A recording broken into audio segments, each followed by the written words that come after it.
মাত্র কিছুদিন আগেই ইসরায়েল যুক্তরাষ্ট্র যৌথভাবে ইরানের পারমাণবিক কেন্দ্র ও গবেষণা স্থাপনায় বোমা বর্ষণ করেছিল। জ্বলেছিল তেহরান, বিজ্ঞানীদের রক্তে ভিজেছিল ল্যাবরেটরির মেঝে। কিন্তু প্রশ্ন হলো, এই আঘাত কি ইরানকে থামাবে, নাকি উল্টো আগুনে ঘি ঢালার মতো কর্মসূচির গতি আরও বাড়িয়ে দেবে?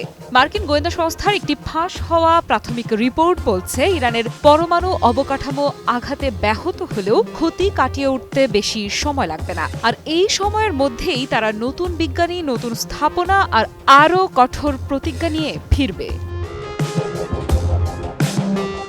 ইসরায়েল বহুদিন ধরেই বলে আসছে ইরান পারমাণবিক বোমার দোরগোড়ায়, কিন্তু বাস্তবতা হলো এতদিন সেই প্রমাণ মিলছিল না।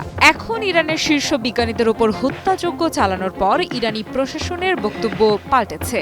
তারা আর কোনো ছাড় দিতে রাজি নয়। তেহরানের স্পষ্ট ঘোষণা, পারমাণবিক কর্মসূচি চলবেই। আর সেই পথ যদি কোনো কালে শিখরে পৌঁছায়, তবে ইসরায়েল আমেরিকার হামলাই হবে এর প্রধান প্রেরণা। এখানে উত্তর কোরিয়ার উদাহরণ ভুলে গেলে চলবে না। তাদের উপর নিষেধাজ্ঞা, হুমকি, চাপ সবই ছিল, তবু তারা পারমাণবিক শক্তিধর হয়েছে। আর সেই শক্তির কারণেই আজ পর্যন্ত কেউ পিয়ংইয়ংকে হামলা করতে সাহস পায়নি। তেহরান এখন সেই হিসেবেই কষছে। বেঁচে থাকতে হলে বোমা লাগবে, এই বার্তাই যেন স্পষ্ট হয়ে উঠেছে ইরানের সর্বোচ্চ নেতাদের চোখে মুখে।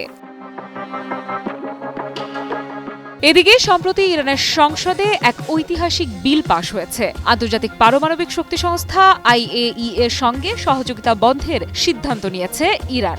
সাথে আরও এক বিস্ফোরক ইঙ্গিত, NPT অর্থাৎ পারমাণবিক অস্ত্র বিস্তার রোধ চুক্তি থেকে বেরিয়ে যাওয়ার হুমকি। এ যেন একেবারে প্রকাশ্য হুঙ্কার, তোমরা আমাদের ঠেকাতে চাইছো, আমরা এবার আর পেছাবো না। আর মার্কিন প্রেসিডেন্ট ডোনাল্ড ট্রাম্পের পাল্টা বক্তব্য, ইরান আর কখনো পারমাণবিক কর্মসূচি গড়ে তুলতে পারবে না। এই ঘোষণা এখন যেন বাস্তবতার সঙ্গে কেবলই এক ধোঁয়াশা। কারণ যুদ্ধ দিয়ে কোনো দেশের মনোভাব বদলানো যায় না, বরং আতঙ্ক আর শত্রুতার ভেতর দিয়েই জন্ম নেয় প্রতিশোধের পরবর্তী অধ্যায়। এই মুহূর্তে বিশ্বের চোখ ইরানের পরমাণু বাংকারের দিকে, আর ইরানের চোখ ইসরায়েলের বুকে গেঁথে আছে একটি ট্রু প্রমিসের মতো। আফরিদা ইফরাত, নিউজ 24।